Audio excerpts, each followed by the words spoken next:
Que le Seigneur notre Dieu bénisse chacun d'entre nous. Tikete nkolo nzambe na biso apambola moko na biso. Qu'il puisse nous secourir pendant ce laps de temps qui ne sait pas de l'enlèvement. Asunga biso katikata mwa tango moke tikali na biso na konetolama. Pour que ce jour-là, nous puissions le croiser dans les airs. Poete mokolo wana tokoka kokutana na ye na mipepe. Nous allons prendre nos Bibles. Tokokamata ba Biblia na biso. J'ai la version Parole de vie. Nazali na kobongola oyo ya Parole de vie. Où nous sommes dans Jérémie chapitre 18. Tozali na mokanda ya Ilimia zomi na mwambe. Et nous allons lire du premier verset jusqu'au verset 6. Tokotanga uta molongo liboso kino ya motoba. Le Seigneur a adressé sa parole à Jérémie en disant: Kolo a pesaki liloba na ye na Ilimia kolobakete. Jérémie, Ilimia, descends tout de suite chez le potier. Kitana lombango epai na mosali bikeko. Là, je te ferai entendre ce que j'ai à te dire. Wana ngai na koyokisa yo oyo na lingi kolobela yo. Je suis donc descendu chez le potier. Na bongo na kitaki epai na mosali bikeko na mabele. Il était en train de travailler sur son tour. Ye azalaki kosala na esika na ye. Mais le pot qu'il fabriquait à la main avait un défaut. Kasi mbeki oyo ye azalaki kosala na loboko ezalaki na mbeba. Ce qui arrive parfois. Oyo ekomaka tanga mosusu. Alors le potier a fait un autre pot. Na bongo mosali bambeki asalaki mbeki mosusu. Comme cela lui plaisait. Lokola yango esepelisaki ye. Voici les paroles que le Seigneur m'a adressées. Tala maloba oyo nkolo alobaki na ngai. Gens d'Israël, bato na Israele, est-ce que je ne suis pas capable d'agir avec vous comme ce potier? Ngai nazali na makoki te ya kosala epai na bino lokola mosali na bambeki na mabele oyo. C'est moi le Seigneur ezali ngai nkolo qui le déclare. Nde nalobi yango. Vous êtes dans ma main comme l'argile dans la main du potier. Bozali na loboko na ngai lokola mabele na maboko ya mosali na bambeki. Prions. Tobondela. Dieu tout-puissant, créateur du ciel et de la terre, Nzambe na nguya nyonso mokeli na likolo mpe na mabele.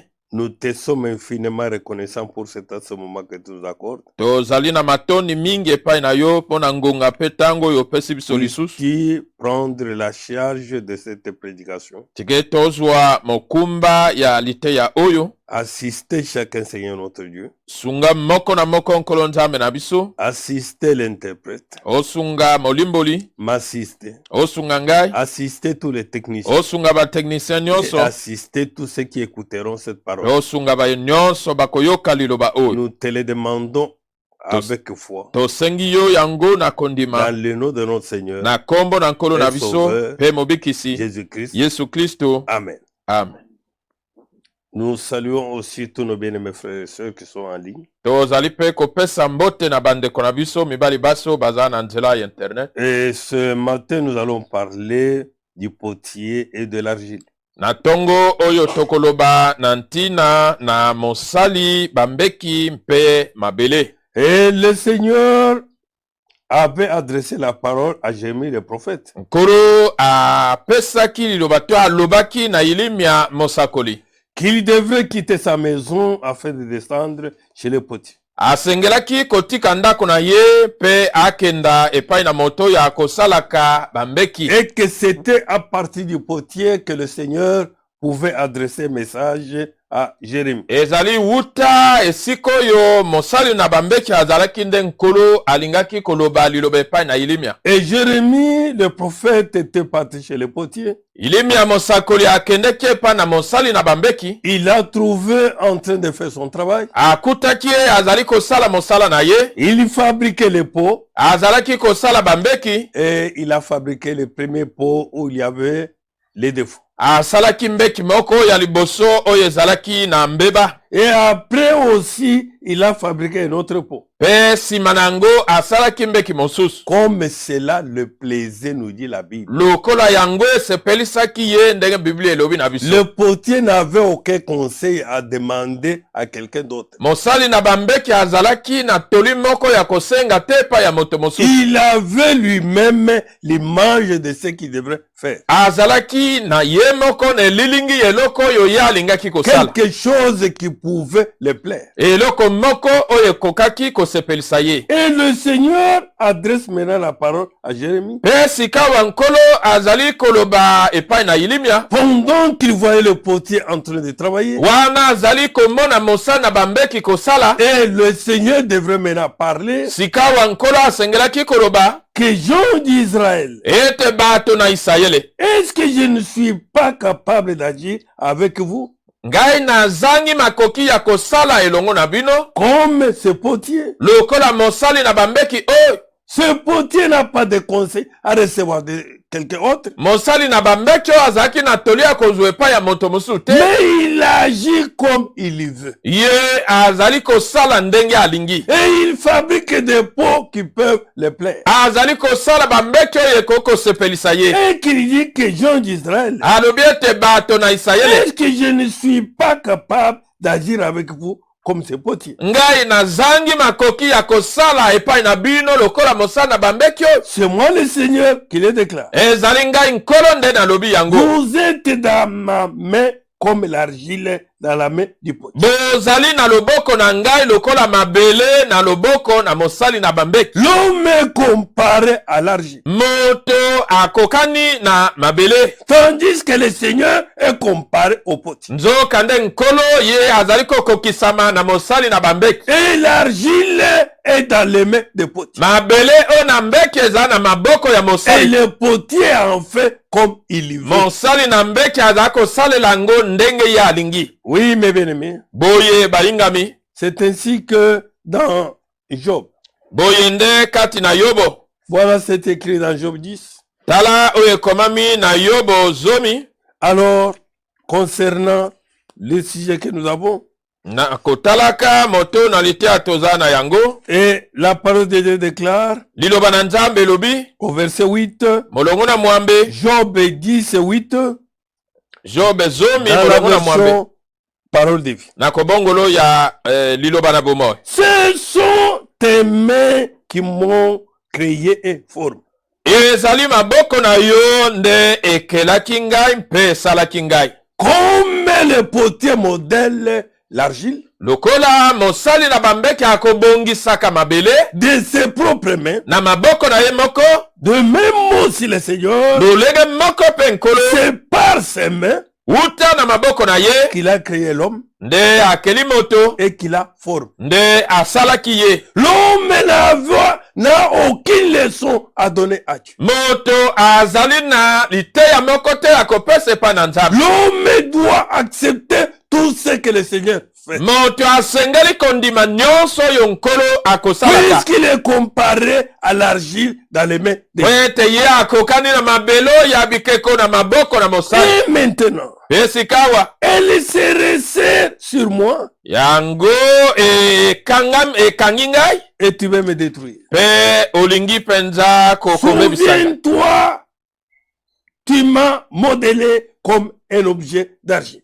Kanisa ete yo obongisaki ngai lokola mbeki oyo na mabele. C'est le Seigneur qui a modélé l'homme comme l'argile. Ezali nkolo nde abongisaki moto lokola mabele. Et la Bible dit que tout ce que le Seigneur fait, E Biblia elobi ete nyonso oyo nkolo akosalaka cela est bon. yango ezali malamu. Et mon frère, ma soeur, Ndeko na ngai mwasi mobali est à l'argile. kozalaka mabele. Nous nous contentons de ce que Dieu a fait de nous. Biso tozali kosepela na oyo Nzambe asaleli biso. Au verset 10, Molongo na zomi. que comme on garde du lait au fond d'un pot pour le rendre épais, Lokola bakobombaka miliki na se na mbeki po na kokomisa yango kilo. un jour, tu m'as formé dans le ventre de ma mère. Mokolo moko osalaki ngai kati na libumu ya mama na ngai. Tu m'as couvert de muscles et de peau. ozipaki ngai na misuni mpe na Tu loposo. m'as tissé d'os et de nerfs. Tongaki ngai na mikuwa mpe na misisa. Oui, tu m'as donné la vie gratuitement Opesi ngai bomo ya ofele. et tu as veillé sur moi avec soin. Pe yo osenzeli penza na ngai na kobatela banyo. Oh, le potier modèle l'argile. Okola mosali akobongisaka mabele. Il lui donne la forme qui le plaît. Akopesaka lolenge oyo ye asepeli na Il lui yango. met la couleur qui le plaît. Akotiaka langi oyo ye asepeli na Et il yango. y fait comme il y fait. Pe asali ndenge ye Et alingi. même aussi, mes bien-aimés. Lolenge moko balingami. C'est ainsi que le Seigneur nous a modelé. Boye nde nkolo abongisaki biso. Il nous a donné la couleur que lui-même a voulu. Apesi biso langi oyo ye moko alingaki. Nous avons des noirs. Tozali na bato mwindo. Nous avons des blancs. Tozali na mindele. Nous avons des jaunes. Tozali na boya poso na etabe. Nous avons des albinos et j'en passe. Tozali na bandundu mpe bongo na bongo. Ce sont des couleurs Ezali balangi que Dieu lui-même oyo nzambe ye moko accorde apesi à l'ouvrage na mosala de ses mains. oyo ya maboko na ye. Et l'ouvrage Mosala ne peut pas lui-même chercher la couleur qui le plaît. to mbeki ekoki koluka yango moko te langi oyo esepeli C'est te. le potier qui place la couleur comme il fait. Ezali mosali nde azali kotia langi ndenge ye De asepeli. même aussi nous les hommes. Lolenge moko biso bato Ne contestons pas avec Dieu, nous allons y arriver. tobeta tembe na nzambe te tokokoma. Soyons contents Tozala na esengo de la forme, na lolenge de la couleur, na langi de la taille na molai to que le Seigneur oyo nkolo nous accorde apesi biso et dans l'argile kozalaka mabele entre ses mains. na maboko na ye. Amen. Amen. Dans Ésaïe 64, Kati na Isaya tuku motoba na minei. voilà ce qui est écrit là-bas. Tala oyo ekomami kuna. Je prends seulement le verset 7. Molongo na sambo. Pourtant, Seigneur, Nzoka nde nkolo. tu es notre Père. Ozali tata na biso. Nous sommes l'argile Biso tozali mabele. et tu es le potier. Pe yo ozali mosali. Tes mains nous ont tous formés. Maboko na yo esili kosala biso En quelque banso. sorte, Na lenge moko. c'est toi seul Eza bobele yo qui as moko. modélé chacun de nous. Nde obongisaki moko na biso. Oui, mon frère. Boyo nde kombali. Un vase ne peut pas se modéler. Mbeki na mabele ekoki komisala yango moko C'est te. le potier qui modèle le vase. Ezali mosali nde aza kobongisa mbeki. C'est le potier qui donne la forme au vase. Mosali nde aza kopesa lolenge na mbeki. Et c'est le potier qui fait ce qu'il veut au vase. Ezali mosali nde azali kosala oyo ye alingi na mbeki. C'est pourquoi ici, Ésaïe pouvait nous dire, Tina wana awa Esaya akoki koloba na biso. pourtant Seigneur, Nzoka nde nkolo. tu es notre Père. Oza tata na biso. Nous sommes l'argile. Tozali mabele. Mon frère, ma soeur, Ndeko mwasi mobali. l'argile vient de la poussière, Mabele wuti na putulu. de la terre. Na mabele. Nous aussi, Biso pe. mon frère, ma soeur, Ndeko mwasi mobali. cette histoire que nous portons, Eloko tozali kolata. c'est l'argile. Ezali mabele. Et que nous sommes l'argile. Biso tozali mabele. Et tu es le potier. Yo ozali mosali. Tes mains nous ont tous formés. Maboko na yo esali biso banso. Qu'il soit beau ou méchant, Azala moto malamu to qu'il mabe. soit noir ou blanc, Azala moyindo to qu'il mondele. soit de n'importe quelle manière, Azala botama na Mon lolenge frère, ma nini. soeur. Ndeko mwasi mobali. tout homme Moto est nyonso. considéré comme l'argile Ye atangami lokola mabele na bikeko. dans les mains du potier. Kati na maboko na mosali. Et le potier, c'est notre Seigneur Jésus-Christ. Mosali na bambeke ezali nkolo na nzambe na Lui qui nous biso. a modélé Ye oyo abongisaki biso. et qui a donné la forme Pe apesaki lolenge. comme il y veut. Lolenge ye alingi. Ésaïe 45.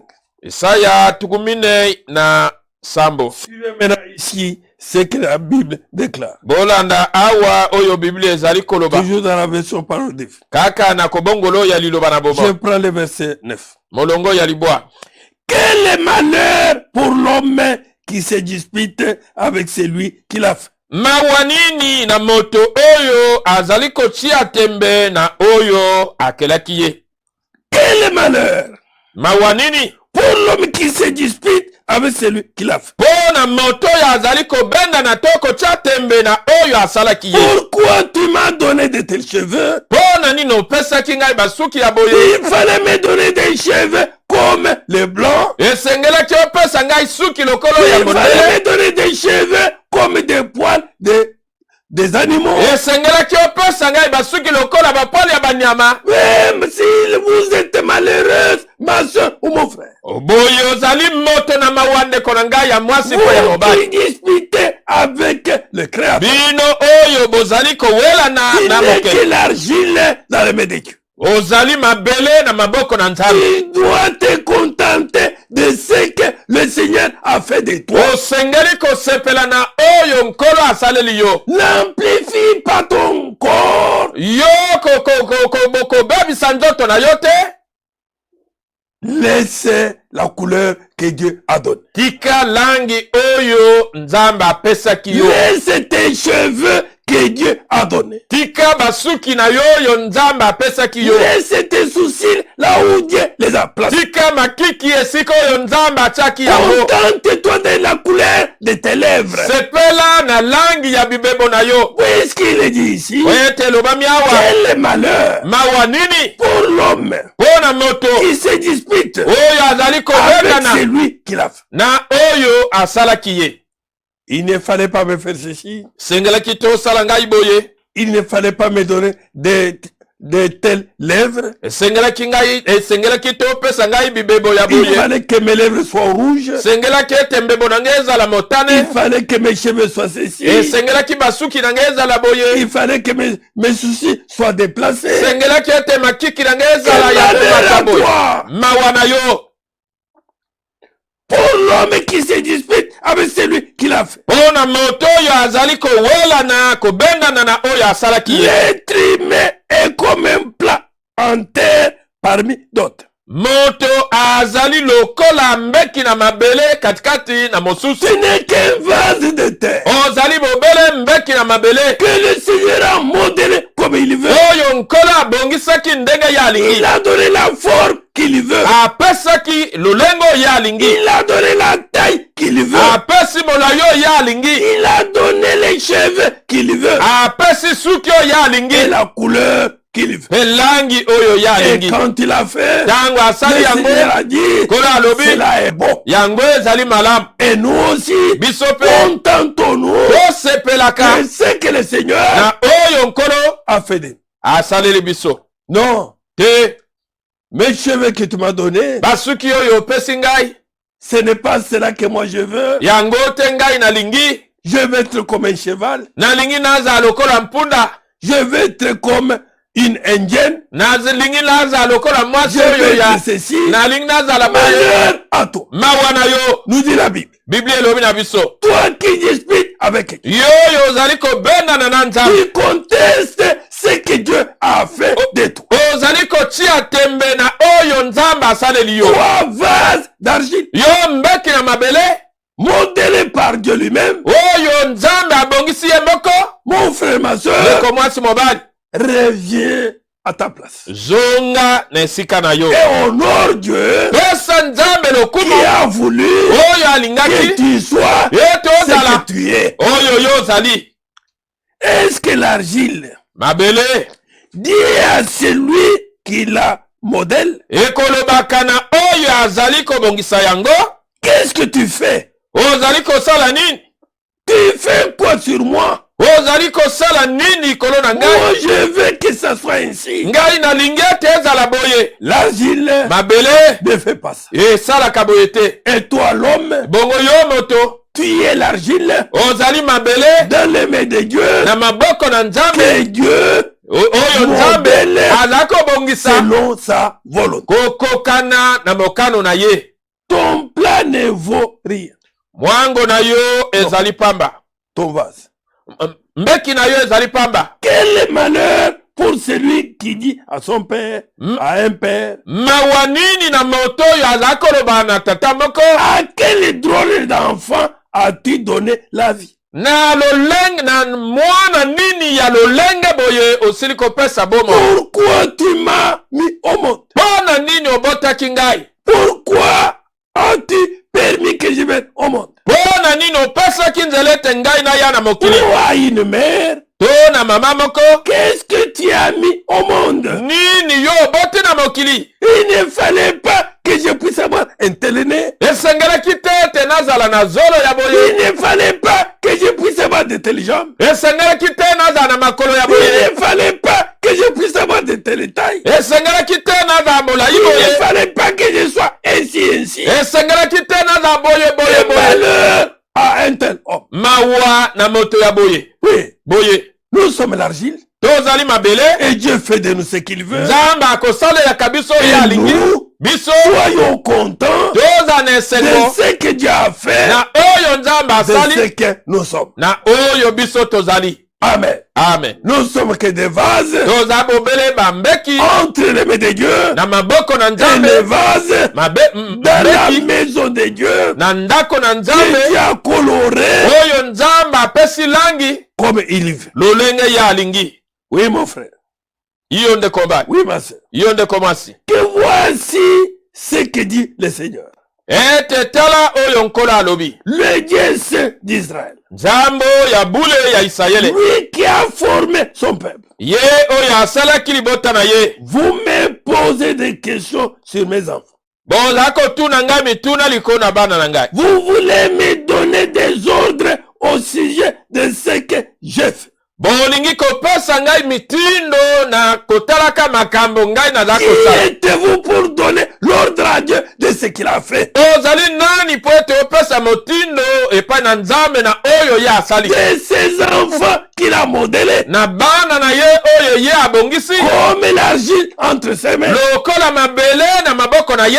Que vous voulez me donner des ordres Bolingi kopesa ngai mitindo au sujet de ce que j'ai fait. na ntina na oyo ngai nasali. Eh bien, Aboyi. cela me regarde. Yango etali ngai.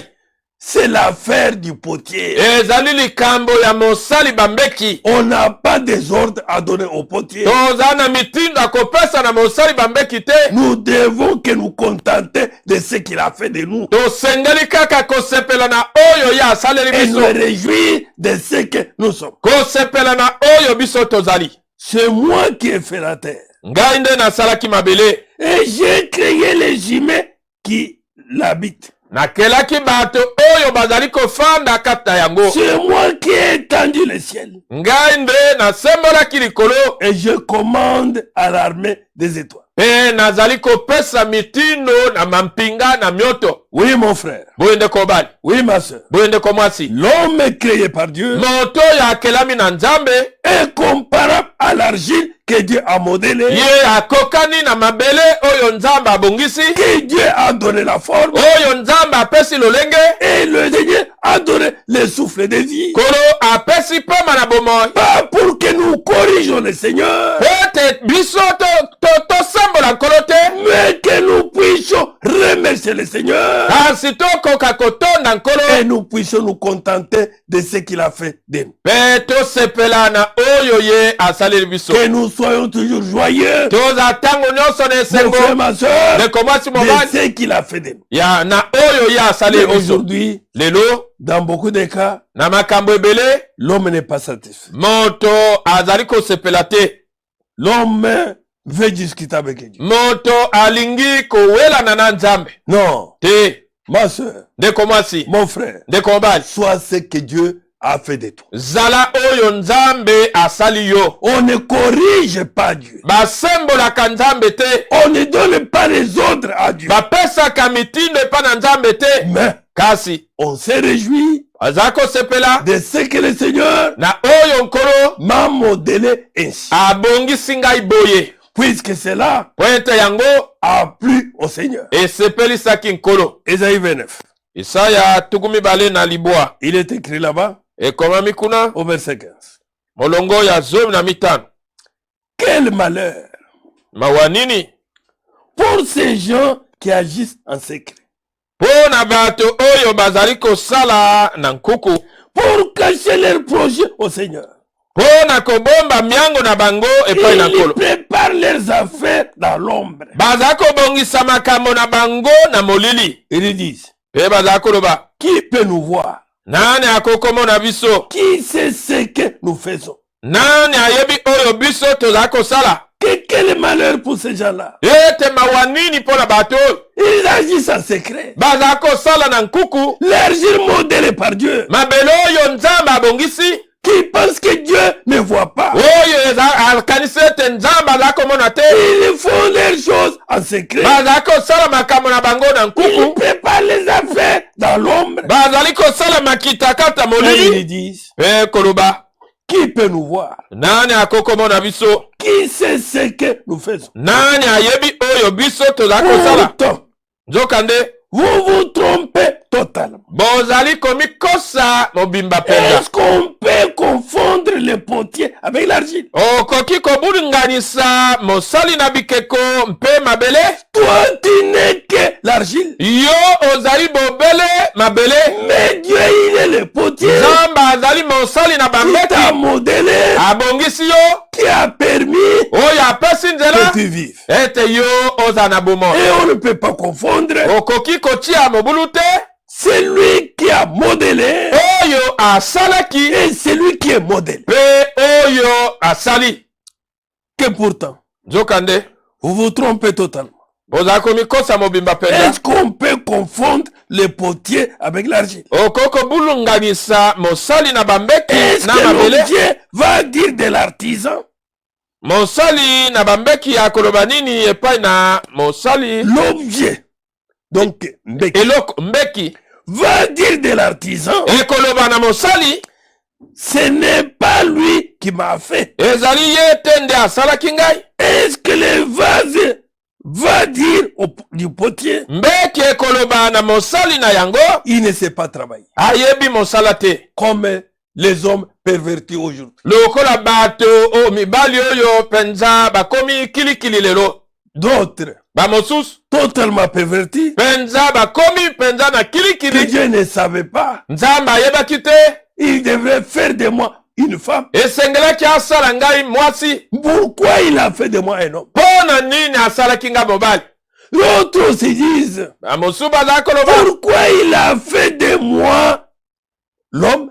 Pona nini asali ngai mobali? Je vais être la femme. Nalingaki nazala Ou je mwasi. devrais être pas la femme, Nalingaki nazala mwasi mais te. l'homme. Mobali. Mon frère. Ndeko mobali. Les hommes pervertis ainsi Bato oyo babebisami boye. insultent même le Seigneur. Bazali ata kofinga nkolo. Ils insultent celui qui les a créés. Baza kofinga mokeli na bango. Que Dieu ne savait pas. Ete nzambe ayebi te. Pourquoi il a fait de moi noir? Pona nini asali ngai moto mwindu? Moi, je devais être comme une blanche. Ngai nalingaki nazala lokola mondele. Pourquoi il m'a donné de tels cheveux? Pona nini apesi ngai basuki ya boye? Moi, je devais avoir des cheveux comme les blancs, les blanches. Ngai nalingaki nazala na suki lokolo ya basi ya Mon mindele. frère, Ndeko mobali. ma soeur, Ndeko mwasi. honte à de telles personnes. Soni na bato ya boye. Et la Bible dit que ce sont des malheureux. Biblia elobi ete bazali bato na mawa. Que malheur à de tels hommes. Mawa na bato ya boye. Malheur à de telles femmes. Mawa na basi ya boye. Contente-toi, mon frère, ma soeur. Sepelaka ndeko mwasi Je mobali. sais que le Seigneur a fait de toi. Na oyo nkolo asaleli yo. Tu es la créature merveilleuse pour lui. Ozali ekelamu oyo kitoko mpo na ye. Un vase qu'il a modélé Mbeki oyo ye abongisi pour sa gloire. mpo na nkembo na ye. Que Dieu nous aide. Nzambe asunga biso. Qu'il nous vienne vraiment en aide. Aya penza kosalisa biso. Et que mon bien-aimé frère, Ete molingami ndeko na ma ngai bien-aimée mobali. soeur, Molingami ndeko na ngai ya que le mwasi. Seigneur Kolo puisse nous assister. akoka kosunga biso. Nous entrons dans Romains 9. Toke na baloma libwa. Oui, mon frère. Boye ndeko mobali. Nous avançons Tozala kokende liboso afin que nous puissions terminer. po ete tosilisa. Nous sommes dans Romains 9. Baloma libwa. Voilà ce que la Bible déclare. Tala oyo Biblia ezali koloba. Il dit, Eloba miao. je prends le verset 20. Molongo ya tukumi bale. Romains 9, 20. Baloma libwa molongo ya Je tukumi suis dans bale. la version Scofield ou Louis II. Kobongola oya Scofield to Louis II. Oh homme, Oh moto. Toi plutôt qui es-tu pour contester avec Dieu? Yo nzokande ozali nani mpona kobeta tembe na nzambe? Le vase d'argile dira-t-il à celui qui l'a formé? Mbeki ya mabele ekolobaka na oyo asalaki yango. Pourquoi m'as-tu fait ainsi? Mpona nini osalaki nga boye? Beaucoup aujourd'hui Ebele lelo contestent avec Dieu. bazali kobeta tembe na nzambe. Ils ne sont pas contents de ce que Dieu a fait d'eux. Bazali kosepela te na oyo nzambe asaleli bango. Ils n'ont pas cette joie. Baza na esengo wana te. Oui, Boye la Bible nous dit, Biblia elongi na biso. oh homme, Oh moto. toi plutôt, Yo nzokande qui es-tu ozali nani pour contester avec Dieu? po ete otia tembe na nzambe? Le vase d'argile, Mbeki na mabele, l'argile entre les mains de Dieu, mabele na maboko na nzambe que Dieu a modélé. oyo nzambe abongisi. Le vase que Dieu a fabriqué. Mbeki oyo nzambe asali, Et Dieu a donné le souffle de vie nzambe apesi pema na bomoi afin que ces vases po ete mbeki oyo vivent. ebika. Maintenant les mêmes vases Sika wa mbeki moko contestent maintenant avec Dieu. ebandi kobeta tembe na Ils nzambe. ne sont pas contents de ce que Dieu a fait d'eux. Bazali kosepela te na oyo nzambe asaleli bango. Ils sont en train d'envier une autre peau. Azali kolula loposo mosusu. Ils sont en train d'envier d'autres cheveux. Bazali kolula basuki Ils mosusu. sont en train d'envier d'autres soucis. Bazali kolula makambo mosusu. Honte à vous, Soni na bino, vase d'argile, mbeki na mabele que le Seigneur a modélé. oyo nkolo abongisaki. Maintenant vous contestez avec Dieu. Sikawa bozali kobeta tembe na nzambe. Oui, Boye il nous dit là-bas, alobi na biso oh kuna. homme, O moto, toi plutôt, yo nzokande qui es-tu ozali nani pour contester avec Dieu? po ete obeta tembe na nzambe? Le vase d'argile dira-t-il à celui qui l'a formé? Mbeki na mabele ekolobaka na oyo asalaki yango Pourquoi te. m'as-tu fait ainsi? Mpona nini osalaki nga boye? Le potier n'est-il pas maître de l'argile? Mosali na bambeki azali nkolo na mabele te. Le potier, il est maître de l'argile. Mosali azali nkolo na Et mabele. il fait ce qu'il veut avec l'argile. Akosalaka oyo ye alingi na Il mabele donne oyo. la forme qu'il veut à l'argile. Akopesaka lolenge ye alingi na mbeki oyo. C'est de cette manière, Nde lolenge wana mes bien-aimés frères, balingami na ngai, Dieu fait avec nous. nzambe asalaka na biso. Nous considérons comme l'argile entre ses mains. Biso totalami lokola mabele kata maboko na Il ye. modèle comme il veut. Akobongisaka biso ndenge ye alingi. Il agit sur nous comme il veut. Akosalaka likolo na biso ndenge ye Mon alingi. frère, ma soeur, Ndeko mwasi mobali.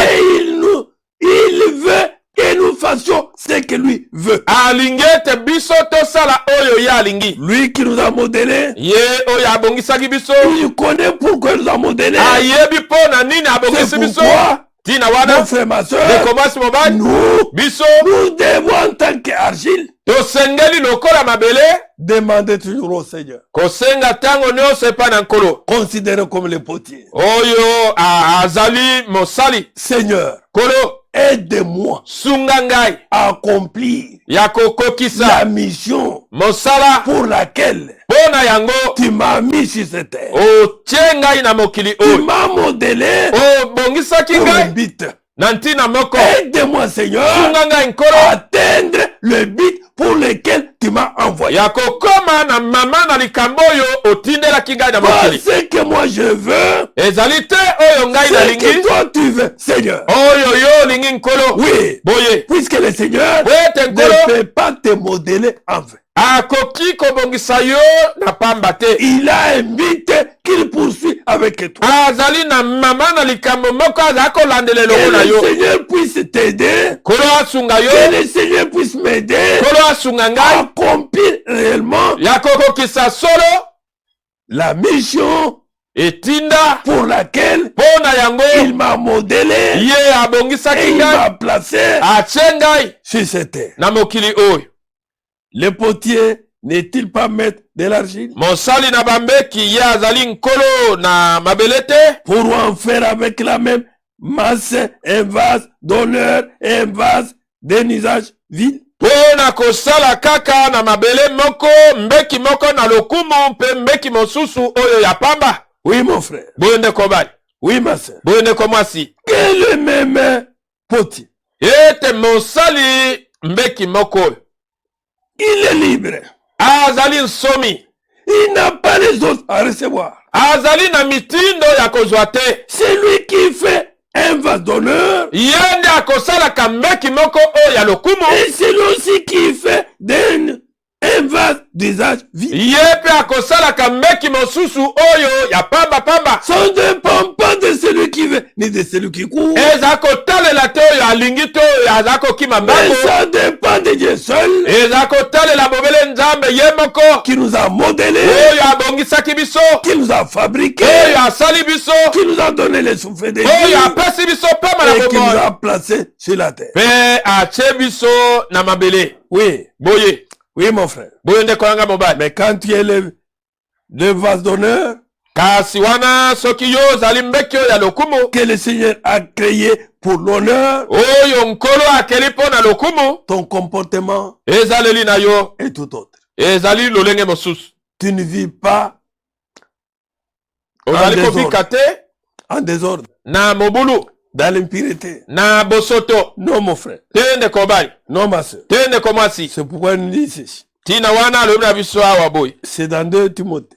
na batimote ya mibale, Il nous dit ceci dans 2 Timothée, alobi na biso na batimote ya mibale, chapitre 2, mokapo ya mibale, et je prends à partir du verset 19 kobanda molongo ya zomi na libwa jusqu'au verset 21. kino tukumi bana moko. Il dit ceci. Elobami boye, Néanmoins, atako bongo les solides fondements posés par Dieu subsistent, moboko oyo ya ngwi oyo etiamaki na nzambe ezali koumela, avec ces paroles qui lui servent de sceau. na maloba oyo ezali mpo na yango lokola elembo. Le Seigneur connaît ce qui lui appartient. Kolo ayebi ba oyo bazali ya ye, Puisque c'est lui le potier, po ete ye nde mosali na mbeki, c'est lui qui a modélé, ye nde abongisaki, il connaît ses vases, ayebi bambeki na ye modélé par lui. oyo esalemi na ye. Mon frère, Ndeko mobali il nous dit ceci. alobi na biso boye, Le Seigneur connaît ce qui lui appartient. kolo ayebi boyo bazali ya ye.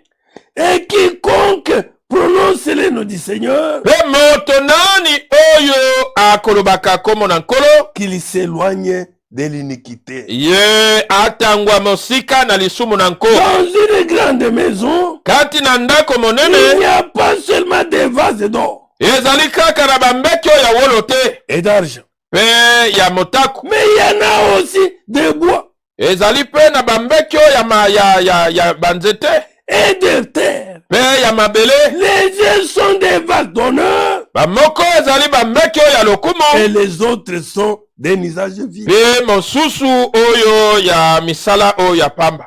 Verset 21 et suivant. Tukumi bana moko. Si donc quelqu'un se conserve pur, Na bongo soki moto nani azali komibatela peto, quelqu'un se conserve pur, moto nani azali komibatela bule, loin d'iniquité, mosika na lisumu na nko, loin de la vie de désordre, mosika na bomo ya mobulu, loin de la vie de la débauche, mosika na bomo ya loin kinduka, de l'escroquerie et j'en passe. mosika na moyibi mpe bongo na bongo, Mais il se conserve pur. kasi azali komibatela bule, La pureté bopeto venant de la parole. kowutaka na liloba. Mais cet homme qui respecte la parole de Dieu, Moto oyo azali kotosa liloba na nzambe, purifié, lavé par l'eau de la parole, apetolami asukwami na mai na liloba, obéissant à la voix de Dieu, kotosaka mongongo na nzambe, obéissant à la parole de Dieu, kotosaka liloba na nzambe, vivant comme le Seigneur veut, kobikaka ndenge nkolo alingi, marchant comme le Seigneur veut. kotambolaka ndenge nkolo alingi. Si donc quelqu'un se conserve de cette manière, Bongo soki moto nani azali komibatela peto, purifié par l'eau de la parole, apetolami na mai na liloba, mon frère, D'accord. s'éloignant Obad. de toutes ces ce qui peut l'essuyer. kokendaka mosika na nyonso oyo ekokokomisa ye De mbindo toute vie d'essuyer. na bomo nyonso ya mbindo L'hypocrisie des mensonges et j'en ya passe. bilongi mibale lokuta bongo na bongo Et toutes ces choses-là, na makambo nyonso en wana s'abstenant de ces choses-là, na koboyaka makambo de wana la mauvaise vie, bomoi mabe des mensonges et tout consort, na lokuta mpe nyonso des wana calomnies et j'en na passe, kokosela bato de makambo la mpe bongo prostitution et na d'adultère, kindumba na ekobo de tout ce qui est contraire à la parole. na nyonso oyo ekeseni na liloba Il sera un vague d'honneur. ye akozala mbeki ya lokumu Un vase que le Seigneur a modélé pour l'honneur. mbeki oyo nkolo abongisi mpo na lokumu Oui, boye mais cet homme sera honoré moto oyo akopasamela parce que lokumu c'est un vague d'honneur ete azali mbeki ya lokumu purifié, oyo epetolami marchant selon la volonté de Dieu. kotambolaka ndenge bene mokano na nzambe mpe kotosaka nzambe On nous dit là-bas. balobi na biso kuna Si donc quelqu'un se conserve pied, na bongo soki moto moko amibateli en peto s'abstenant de toutes ces choses na que nous avons koboyaka décriées, makambo nyonso oyo tolobi awa il sera un vase d'honneur ye akozala mbeki ya lokumu sanctifié, oyo ebulisami utile à son maître, ntina mpo na nkolo na ye propre à toute bonne œuvre. mpe toto oyo ebongi mpo na mosala nyonso malamu Il ne sera pas un vase d'usage vide, akozala mbeki oyo ya pamba te mais il sera un vase d'honneur. akozala mbeki oyo ya lokumu C'est pourquoi mon frère, ntina wana c'est ndeko pourquoi bani ma soeur, ntina wana ndeko na nous ngai ya mwasi avons tout intérêt tozali mpenza na litomba nyonso à obéir à Dieu, ya kotosa nzambe à faire ce que lui veut. ya kosala oyo ye alingi Car nous sommes que l'argile po ete tozali bobele mabele entre ses mains. na maboko na ye Oui, boye c'est pourquoi, ntina wana même dans nos prières, ata na mabonde na nous biso disons, tozala koloba Seigneur, kolo pas ce que je veux, ezali to oyo ngai nalingi mais ce que toi tu veux. kasi oyo yo olingi Aide-moi, Père, sunga ngai tata à marcher ya pas kotambola comme je veux, lokola ngai comme nalingi je te désire. lokola ngai Car nasepeli je te suis que l'argile, po ete nazali bobele mabele modélé par toi, oyo ebongisami na yo mais tu connais les buts pour lesquels oyebi ntina mpo na tu yango m'envoies sur la terre. otindi ngai na mokili Aide-moi, Seigneur, sunga ngai nkolo à accomplir ma mission ya kokokisa etinda na ngai selon ta volonté. kokokana na mokana yo Dieu sera capable nzambe aza na makoki de le faire ya kosala yango pour chacun de nous. mpo na moko na Dieu biso sera capable nzambe aza na makoki d'agir ya kosala pour chacun de nous. mpo na moko Oui, na mon biso frère. boye ndeko Oui, ma basi sœur. boye ndeko Quel mwasi sera soit le désir yango ezala posa de chacun? ya moko na moko Oui, boye d'être ces vases purifiés. ya kozala mbeki oyo epetolami Ces vases réellement qui sont les vases d'honneur. mbeki oyo ezali solo mbeki ya lokumu Les vases qui appartiennent à Dieu. mbeki oyo ezali ya nzambe C'est pourquoi, ntina wana si tu veux être ces vases d'honneur, soki olingi kozala mbeki oyo ya lokumu 2 Corinthiens 7 nous dit, bakorinti ya mibale sambo elobi na biso le premier verset, molongo ya liboso il y a donc de telles promesses. kozalaka na bilaka ya boye D'être ces vases d'honneur, ya kozala bambeki oyo ya lokumu d'être les enfants de Dieu, ya kozala bana na nzambe de reconnaître notre Dieu comme des potiers. ya koyeba kondima nzambe na biso C'est lokola lui qui mosali nous a mabe façonné. ye nde abongisi biso C'est lui qui nous a modélé. ye nde asali biso L'unique Dieu créateur. nzambe se moko mokeli L'unique Dieu qui nous a modélé. nzambe se moko oyo abongisi biso Et le Seigneur ezali nkolo qui vient bientôt, oyo azala koya nokinoki ayant de telles promesses, kozalaka na bilaka ya boye bien-aimés, balingami purifions-nous de toute suite de la chair tomipatola na mbindo nyonso ya nzoto et de l'esprit, mpe ya molimo en achevant notre sanctification na kosilisaka kobulisama na biso dans la crainte de Dieu. kati na bobangi na nzambe Aide-nous, Seigneur, sunga biso nkolo pendant ce laps de temps qui nous reste, na mwa ntango moke etikali na biso à vivre sur cette terre. ya kobika na mokili oyo Nous voulons réellement, tolingi solo Seigneur, nkolo être ses vases d'honneur. kozala bambeki oyo ya lokumu C'est pourquoi, ntina wana mets la crainte de ton nom en nous. tia bobangi ya kombo na yo kati na ngai Oui, boye pour que nos vies po ete bomoi na biso soient différentes ezala ya kokesana de la vie de tout le monde. na bomoi ya bato nyonso. Mon frère, ma soeur, Ndeko na ngai mwasi que mobali nous soyons toujours joyeux toza ntango de nyonso ce na que Dieu esengo a fait de nous. na oyo nzambe asaleli biso. Oui, Boye oui, mon frère, boye ndeko oui, mobali ma soeur. boye ndeko mwasi Ainsi, na si boye nous sommes ses d'honneur, soki toza bambeki oyo ya ces lokumu jours-là, mokolo wana nous les croiserons. tokokutana na ye. Oui, mon frère. Boye ndeko na ngai mobali Oui, ma soeur. boye ndeko na ngai ya Voilà mwasi. un peu le petit message de ce matin. tala moke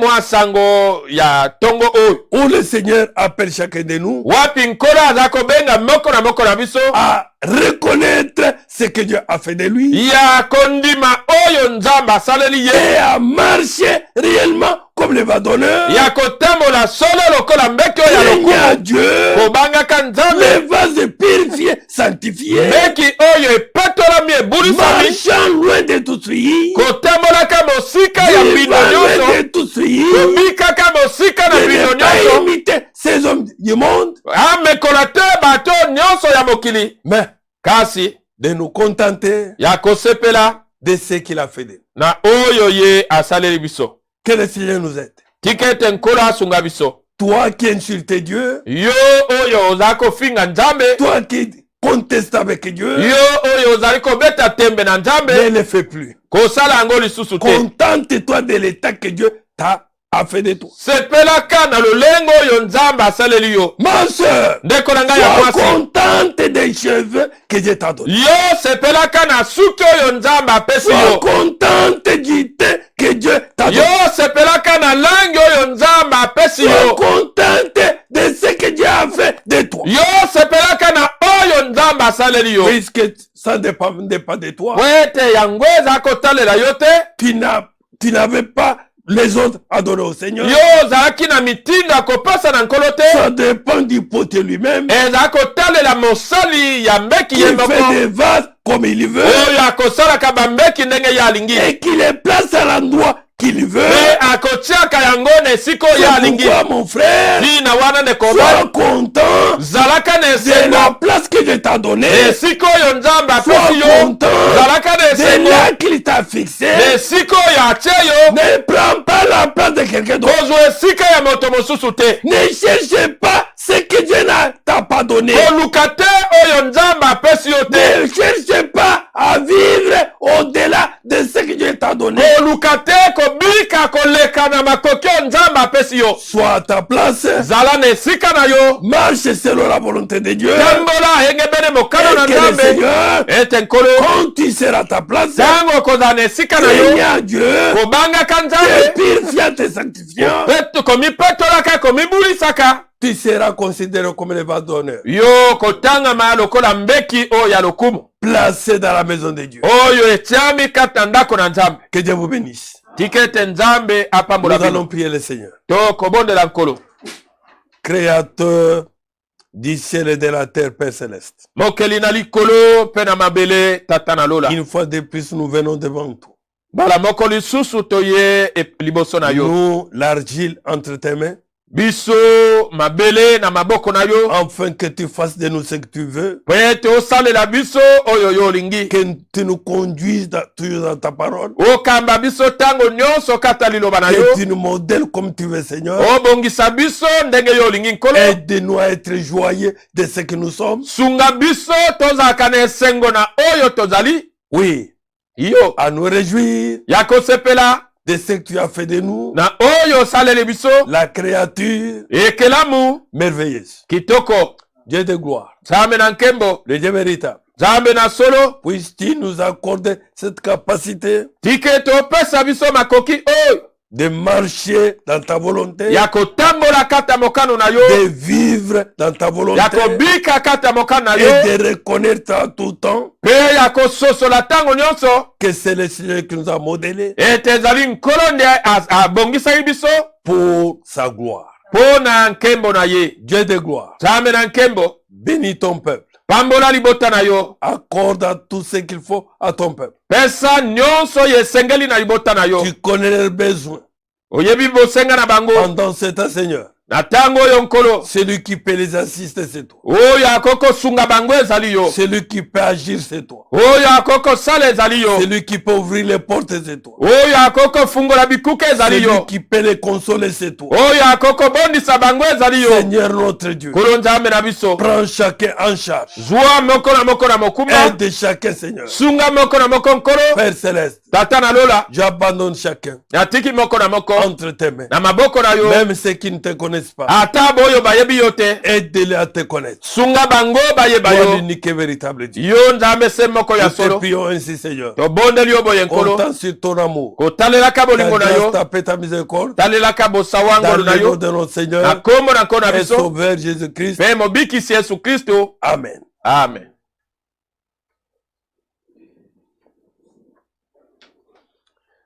Que Dieu bénisse.